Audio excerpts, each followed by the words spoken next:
شروع اللہ کا نام لے کر جو بڑا مہربان نہایت رحم والا ہے۔ اے پیغمبر صلی اللہ علیہ وآلہ وسلم، مسلمانوں سے کہہ دو کہ جب اپنی بیویوں کو طلاق دینے لگو تو ان کی عدت کو پیش نظر رکھ کر طلاق دو اور عدت کا شمار رکھو، اور اللہ سے جو تمہارا پروردگار ہے ڈرو۔ نہ تو تم ہی ان کو ایام عدت میں ان کے گھروں سے نکالو اور نہ وہ خود ہی نکلیں۔ ہاں، اگر وہ کھلی بے حیائی کریں تو اور بات ہے، اور یہ اللہ کی حدیں ہیں، اور جو اللہ کی حدوں سے تجاوز کرے گا وہ اپنے آپ پر ظلم کرے گا۔ اے طلاق دینے والے، تجھے کیا معلوم، شاید اللہ اس کے بعد رجعت کی کوئی سبیل پیدا کر دے۔ پھر جب وہ اپنی میعاد یعنی عدت ختم ہونے کے قریب پہنچ جائیں تو یا تو ان کو اچھی طرح سے زوجیت میں رہنے دو یا اچھی طرح سے علیحدہ کر دو، اور اپنے میں سے 2 منصف مردوں کو گواہ کر لو، اور اے گواہو، اللہ کے لیے درست گواہی دینا۔ ان باتوں سے اس شخص کو نصیحت کی جاتی ہے جو اللہ پر اور روز آخرت پر ایمان رکھتا ہے، اور جو کوئی اللہ سے ڈرے گا وہ اس کے لیے رنج و غم سے نجات کی صورت پیدا کر دے گا، اور اس کو ایسی جگہ سے رزق دے گا جہاں سے اس کو وہم و گمان بھی نہ ہو، اور جو اللہ پر بھروسہ رکھے گا تو وہ اس کے لیے کافی ہوگا۔ اللہ اپنے کام کو جو وہ کرنا چاہتا ہے پورا کر دیتا ہے۔ اللہ نے ہر چیز کا اندازہ مقرر کر رکھا ہے۔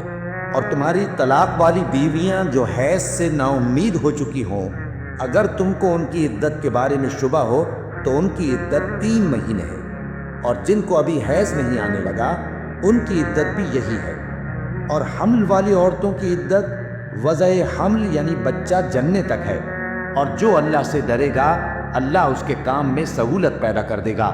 یہ اللہ کا حکم ہے جو اس نے تم پر نازل کیا ہے، اور جو اللہ سے ڈرے گا وہ اس سے اس کے گناہ دور کر دے گا اور اسے اجر عظیم بخشے گا۔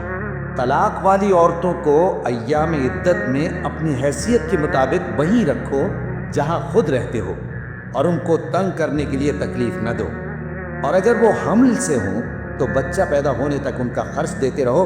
پھر اگر وہ بچے کو تمہارے کہنے سے دودھ پلائیں تو ان کو ان کی اجرت دے دو، اور بچے کے بارے میں پسندیدہ طریق سے موافقت رکھو، اور اگر باہم ضد اور نا اتفاقی کرو گے تو بچے کو اس کے باپ کے کہنے سے کوئی اور عورت دودھ پلائے گی۔ صاحب وسعت کو اپنی وسعت کے مطابق خرچ کرنا چاہیے، اور جس کے رزق میں تنگی ہو جتنا اللہ نے اس کو دیا ہے وہ اس کے موافق خرچ کرے۔